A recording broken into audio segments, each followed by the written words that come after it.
Sekarang mari kita berkenalan dengan epistemologi Immanuel Kant. Epistemologi Immanuel Kant. Immanuel Kant, filsuf Jerman, salah satu tokoh terkemuka dalam sejarah filsafat. Immanuel Kant hidup dalam kurun waktu 1724 sampai 1804 Masehi. Pendekatan Kant terhadap epistemologi sering dianggap sebagai sebuah sintesis dari rasionalisme dan empirisisme. Kant memang berusaha memperdamaikan kekuatan dan keterbatasan dari rasionalisme dan empirisisme. Immanuel Kant memulai penyelidikan epistemologisnya dengan menjawab pertanyaan bagaimana pengetahuan dimungkinkan. Apakah pengetahuan itu mungkin? Atau apakah manusia mungkin memperoleh pengetahuan?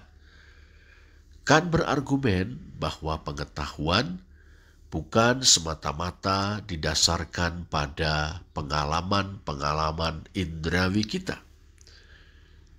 Itu yang diajarkan oleh kaum empirisis.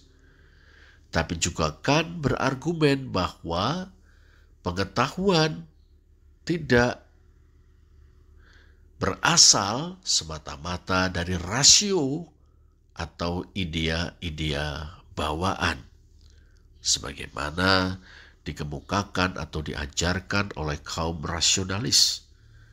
Alih-alih, Kant mengusulkan bahwa pengetahuan adalah sebuah produk baik dari pengalaman indrawi maupun struktur bawaan dari pikiran kita. Apa maksudnya? Menurut Immanuel Kant, pikiran kita secara aktif mengorganisasikan dan menstrukturkan pengalaman-pengalaman indrawi kita melalui konsep-konsep dan kategori-kategori. Konsep-konsep ini dan kategori-kategori ini disebutnya forms of intuition atau bentuk-bentuk intuisi.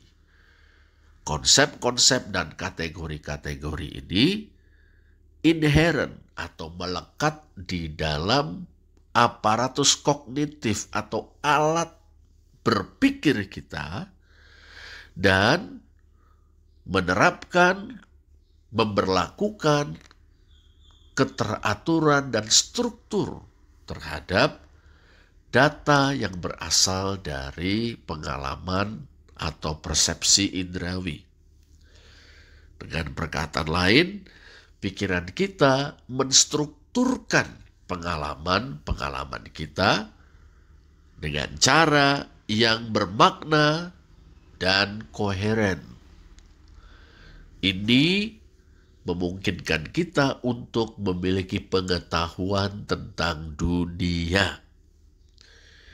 Nah, Immanuel Kant mengidentifikasikan dua kategori utama dari pengetahuan, yaitu kategori analitik dan kategori sintetik. Pengetahuan analitik didasarkan pada prinsip kontradiksi dan independen dari pengalaman atau tidak bergantung pada pengalaman. Misalnya, pernyataan semua jomblo tidak menikah. Semua jomblo tidak menikah. Konsep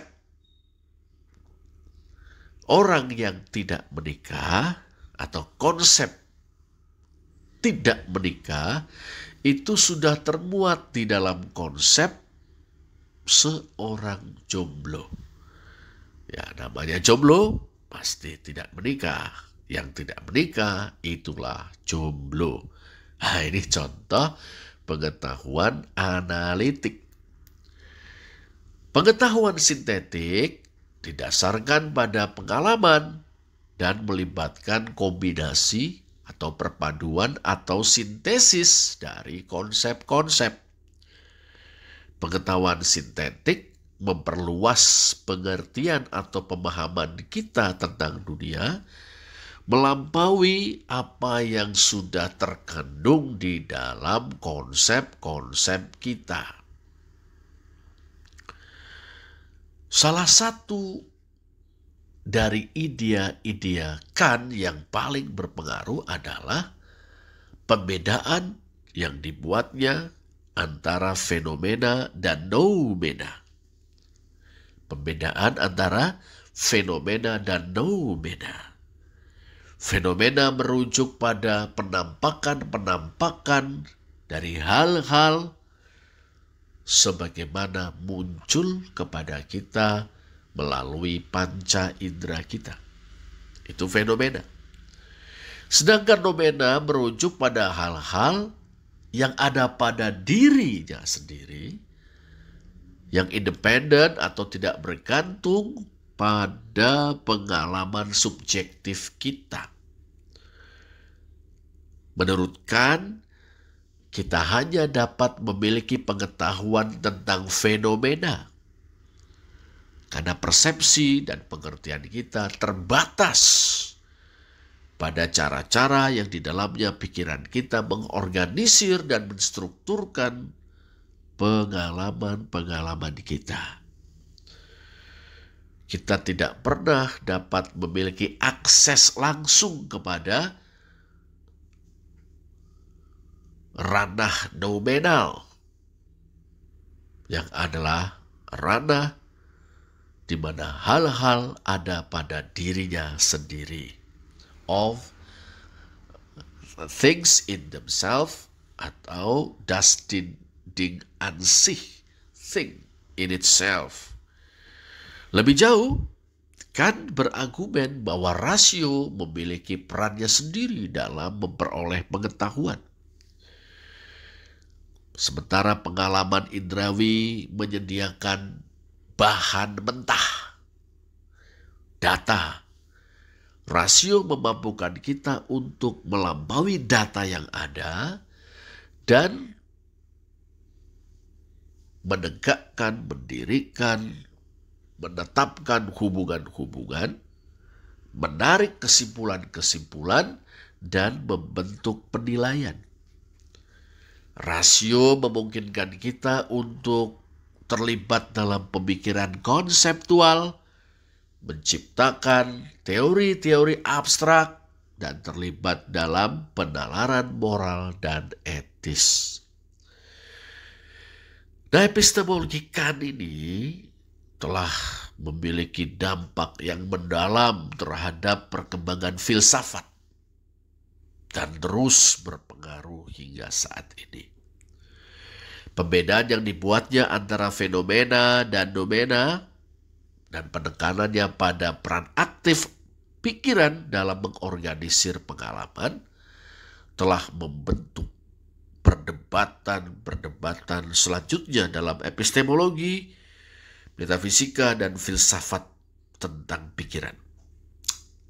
Lebih jauh, pendekatannya terhadap pengetahuan sebagai sebuah sintesis dari rasio dan pengalaman telah mempengaruhi para filsuf yang kemudian seperti misalnya Hegel dan tradisi pragmatis.